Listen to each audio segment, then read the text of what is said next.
Olá, caro avaliador. Uma boa tarde, uma boa noite ou um bom dia. Meu nome é Michael Licanda Silva, candidato para a vaga de professor de Ciências e Biologia da Rede Decisão. Hoje vim apresentar para vocês uma aula teste com o tema organelas membranosas, lisossomos, mitocôndrias e cloroplastos. A estrutura da aula teste segue da seguinte maneira. Primeiramente, farei uma apresentação pessoal, falando sobre um pouco da minha trajetória para vocês, um plano de aula, atividade de verificação e, finalmente, a aula teste sobre organelas membranosas, lisossomos, mitocôndrias e cloroplastos. Bom, inicialmente, quem sou eu? Sou licenciado e bacharel em Ciências Biológicas pela Universidade de São Judas Tadeu no ano de 2018, mestre em Ciências pelo Instituto de Biociências da Universidade de São Paulo, defendendo a dissertação intitulada Floresta Atlântica Montana do Sudeste do Brasil, migração altitudinal e microrrefúgios durante o Pleistoceno tardio e Holoceno. Além disso, publiquei um capítulo de livro sobre o ensino de botânica através de metodologias ativas de aprendizado, e minha experiência profissional é pautada tanto para a área da educação, tanto para a área de pesquisa, pois já atuei como tutor e monitor acadêmico em disciplinas e oficinas de educação ambiental, disciplinas de graduação e pós-graduação na São Judas e na USP, pesquisador FAPESP, né, da Fundação de Amparo à Pesquisa do Estado de São Paulo, tanto de mestrado quanto de iniciação científica, e professor de Biologia, Ciências e Biotecnologia no Colégio Dom Bosco, Vila Matilde. Bom, o plano de aula da seguinte aula teste, né, é o seguinte: os objetivos de aprendizagem, então, são apresentar o estudo de organelas membranosas, citoplasmática, mostrando o papel de lisossomos, mitocôndrias e cloroplastos. Esse plano de aula foi elaborado com base no novo ensino médio, né, seguindo a BNCC. Então, vocês vão poder observar, esse conteúdo foi enviado para vocês.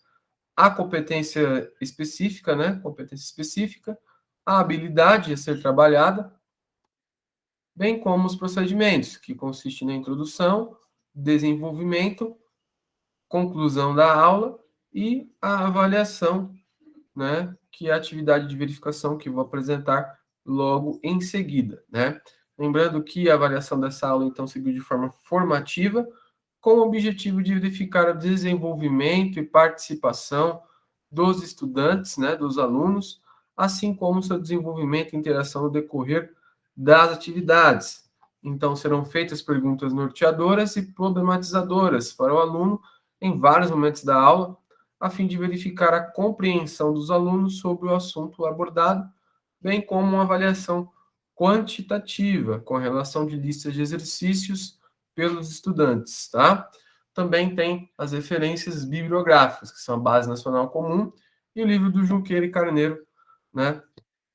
Nona edição de 2012. Então, a atividade de verificação eu gosto sempre de utilizar, quando possível, o material do livro, né? O material didático da instituição. Então, aqui tem uma atividade que pode ser utilizada em sala de aula, né? E também tarefas de casa. Mas também gosto de trabalhar com resumos e mapas mentais, né? Sempre tentando extrair o máximo do aluno para verificar quão foi proveitosa a aula para o aluno. E também gosto de fazer meus próprios exercícios, né? Por conta do momento do ensino híbrido, né? Fiz muitas atividades em Google Formulário, né? Então, essa é uma atividade que eu gosto de trabalhar relacionada a esse tema, abordando membrana plasmática e citoplasma. Então, aqui sempre deixo claro os conteúdos abordados, o livro onde o aluno pode pesquisar o conteúdo, a data de entrega, o valor, né, o título da atividade. E aqui são alguns modelos de questões relacionadas a essa aula, né? Qual que é a principal função do lisossomo, a função da mitocôndria, comparar uma célula eucarionte com a procarionte, animal com a vegetal, assim por diante. Então, entrando propriamente dito na aula, né? Organelas membranosas, lisossomos, mitocôndrias e cloroplastos. Caros alunos, então, a nossa aula, então, ela sempre segue iniciando, mostrando, né, a organização do citoplasma. Vamos relembrar um pouco na nossa aula de hoje as organelas citoplasmáticas membranosas. Já abordamos retículo endoplasmático, granuloso e liso, peroxissomos, o complexo de Golgi. E na aula de hoje vamos falar um pouquinho sobre os lisossomos, mitocôndrias e os cloroplastos, tá? Como que as células fazem digestão? Como que as células realizam o processo digestivo? Acredito que tenha sido uma questão que todos os alunos presentes já se perguntaram, né? Então, a organela citoplasmática responsável por esse processo são os lisossomos, tá? Eles estão presentes nas nossas células, realizando o processo de digestão celular. Mas como assim, professor? O processo de digestão celular? Como que os lisossomos fazem isso? É importante frisar, caros alunos, que os lisossomos eles são membranas, né, organelas membranosas, são bolsas membranosas com enzimas hidrolíticas dentro dela, e essas enzimas elas são capazes de degradar uma grande variedade de substâncias orgânicas, desde de proteínas até carboidratos simples. Todos os animais contêm centenas ou milhares de lisossomos em suas células. Pessoal, os lisossomos eles têm origem através de bolsas membranosas que se originam do complexo de Golgi. Nós chamamos essa primeira vesícula de lisossomo primário. Nesse momento, ela não possui a capacidade de realizar o processo de digestão celular. Apenas quando se funde ao fagossomo e pinossomo, vamos ter o lisossomo secundário ou os vacúolos digestivos. Os vacúolos digestivos, então, possuem enzimas lisossômicas que atuam sobre as substâncias capturadas através do processo ou de fagocitose ou de pinocitose. Essas são capazes de atravessar a membrana do vacúolo digestivo e sair para o citosol. Os materiais, pessoal, que não são digestivos, digeridos neste processo, permanecem dentro do vacúolo até o momento em que se fundem a membrana celular e são eliminados, né, os resíduos, tá? Além disso, pessoal, os lisossomos, eles possuem algumas funções, que são a função heterofágica, que são essa que eu acabei de mencionar, que fazem parte do processo de digestão e defecação celular, e o processo de digestão, né, a função autofágica, tá? Então a gente vai ter a formação de autofagossomos, o lisossomo primário vai se fundir ao autofagossomo e vai formar os vacúolos autofágicos.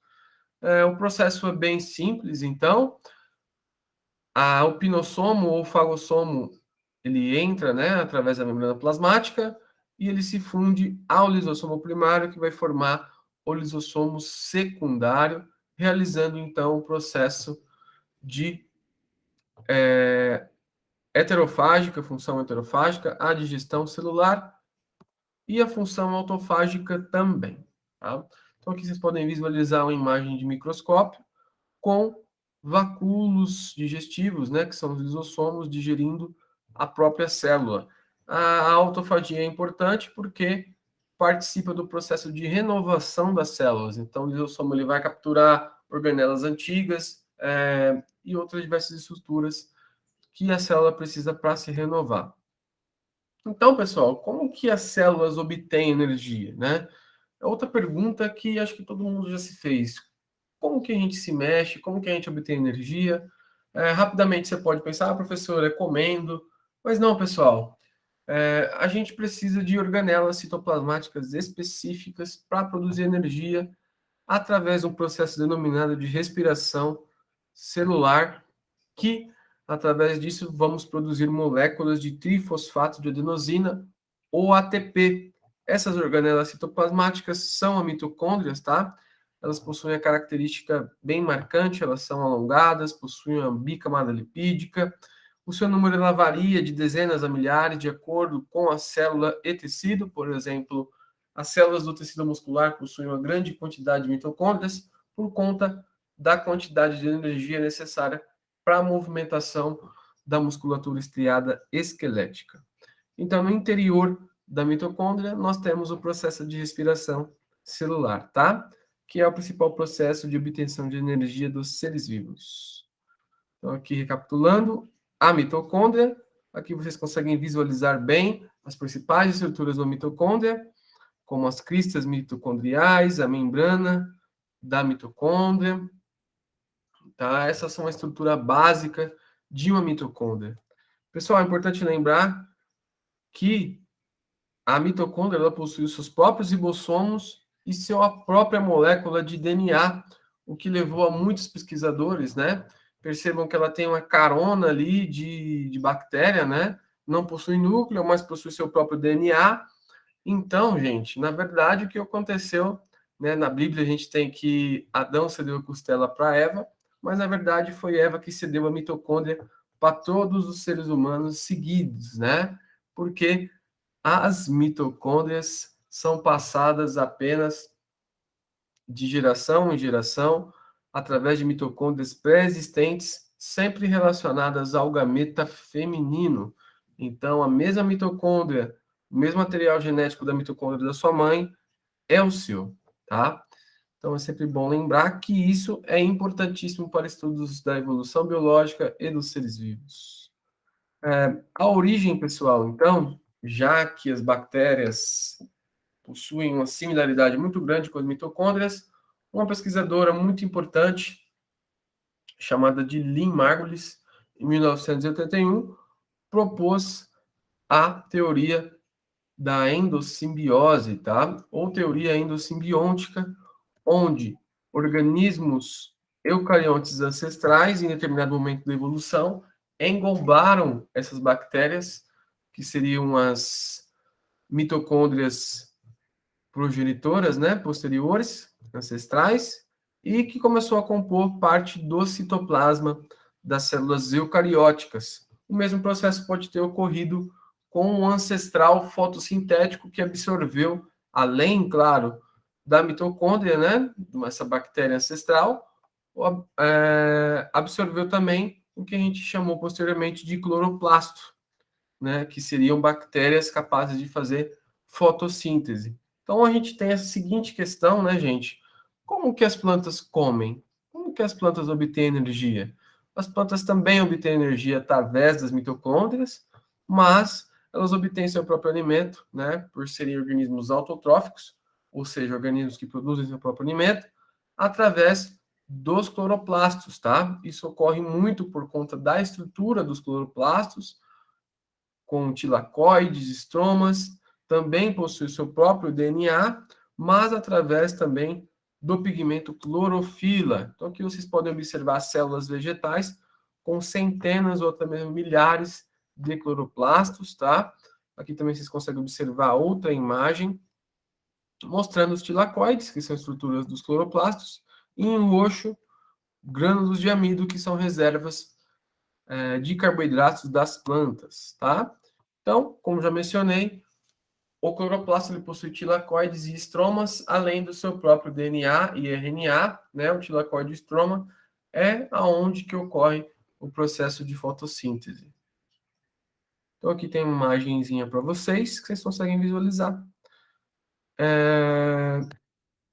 Caros avaliadores, essa foi a minha apresentação. Após a aula, né, sempre aplico as atividades de verificação de conhecimento.